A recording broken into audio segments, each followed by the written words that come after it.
तुम्ही पावभाजी तर खूप खाल्ली असेल, पण काय तुम्ही स्प्राउट्सची पावभाजी खाल्ली?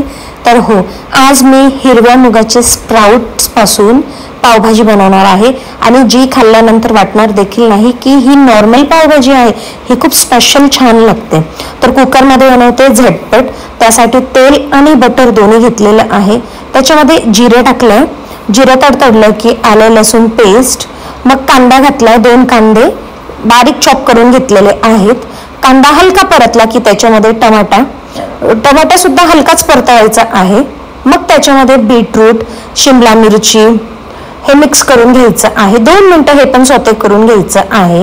आणि मग त्याच्यामध्ये गरम मसाला, पावभाजी मसाला आणि धने पावडर ऍड केलेलं आहे. हळद हलकीशी टाकली आहे. रेड चिली पावडर टाकली आहे आणि काश्मीरी रेड चिली असेल तर कलर अजूनच अधिक छान येतो. बटाटे घेतलाय. 1 बटाटा कमीत कमी वापरलाय.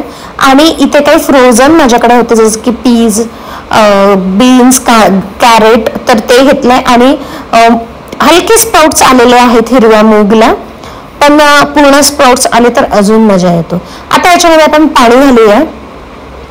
तुम्हाला कितपत, कारण की ही सुरुवातीला दिसते पातळ, पण ती नंतर स्प्राउट्स जसं जसं घट्ट होतं त्याचा घट्टपणा उतरतो.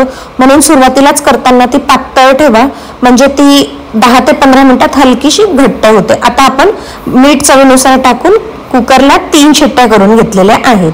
आता 3 शिट्ट्या झाल्यानंतर बघू शकतात पूर्णपणे सगळ्या भाज्या छान शिजलेल्या आहेत. आता यांना आपण स्मॅश करून घ्यायचं आहे. आपण ऑलरेडी सगळं टाकलेलं आहे म्हणून आता फक्त याला स्मॅश करून ही आपली पावभाजीची भाजी रेडी झालेली आहे.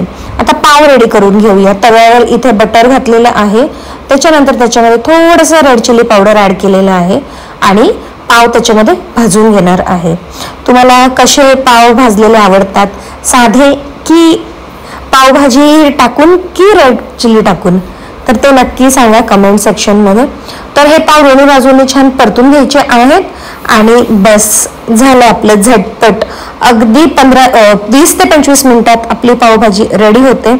तर बघू शकता टेक्स्चर सुद्धा छान आलेलं आहे आणि चवीला देखील खूप सुंदर होते. नक्की ट्राय करून बघा.